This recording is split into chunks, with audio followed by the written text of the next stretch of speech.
Suitcase ভালো রাখতেছিল, র্যাপিংটা করা খুবই সুন্দর।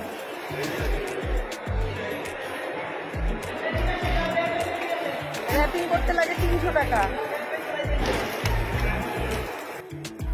আসসালামু আলাইকুম, কেমন আছেন আপনারা সবাই? দেখতেই পাচ্ছেন আমি লাগেজ র্যাপিং করছি, মানে দেশ ছেড়ে চলে যাচ্ছি কিছুদিনের জন্য। আসলে এখন স্কুলও ছুটি, ভাবলাম না, আসলে প্ল্যান ছিল বাচ্চাদেরকে নিয়ে অনেকদিন কোথাও বের হওয়া হয় না দেশের বাইরে, তো অনেকদিন পরে আমরা পুরো পরিবার সহ ঘুরতে বেরিয়ে গিয়েছি। আমরা টোটাল 3টা দেশে যাব।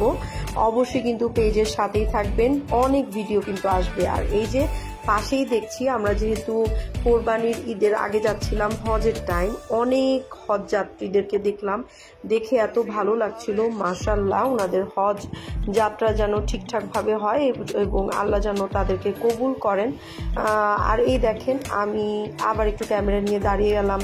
পিছনের ব্যাকগ্রাউন্ডটা আপনাদেরকে একটু দেখাচ্ছি, এয়ারপোর্টটা একটু দেখাচ্ছি। আসলে বাংলাদেশের এয়ারপোর্ট, বাংলাদেশ ছেড়ে যাওয়ার আগে একটু ঢং না করলে তো হয় না।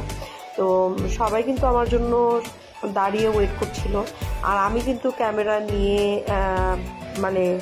আমি আমার কাজ করেই যাচ্ছি। তোমরা রাগ হও, যা ইচ্ছা তাই হও, আমি আমার কাজ করব, এই হচ্ছে আমার অবস্থা।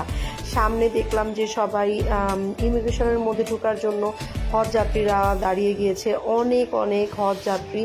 মাশাআল্লাহ, অনেক ভালো লাগছিল দেখে। আমি আপনাদের জন্য একটু শ্যুট করে নিলাম।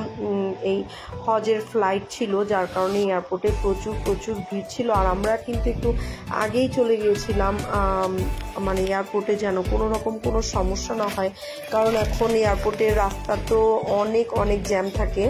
তারপরে এত খিদে লেগেছিল, চলে গেলাম লাউঞ্জে। অনেক খাবার, কিন্তু সব খাবার বাদ দিয়ে আমার মনে হলো যেহেতু কোরবানি ঈদে দেশে থাকবো না, আমি বিফ খাবো।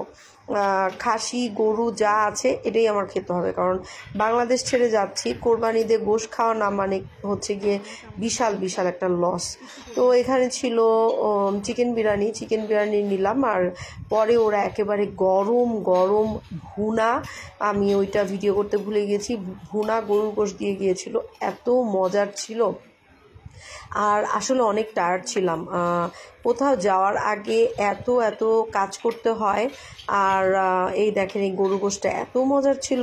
তো দাইয়ান কিন্তু ভালো করে মনে হয় না ভিডিওটা করেছে, যার গরু গোশতটা আপনারা বুঝতে পারছেন কিনা বা খাবার আইটেমগুলো বুঝতে পারছেন কিনা জানি না। আর কোনো আইটেম আমার কাছে সেরকম ভালো লাগেনি। এই সমুচা সিঙ্গারা কে খায় এত খিদা পেটে?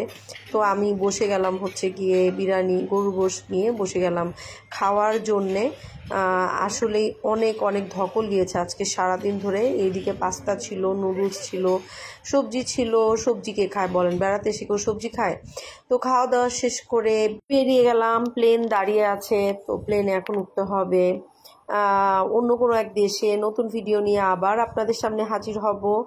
যাওয়ার আগে আরেকবার একটু ঢং করে নিলাম। সবাই ভালো থাকবেন, আল্লাহ হাফেজ, আসসালামু আলাইকুম।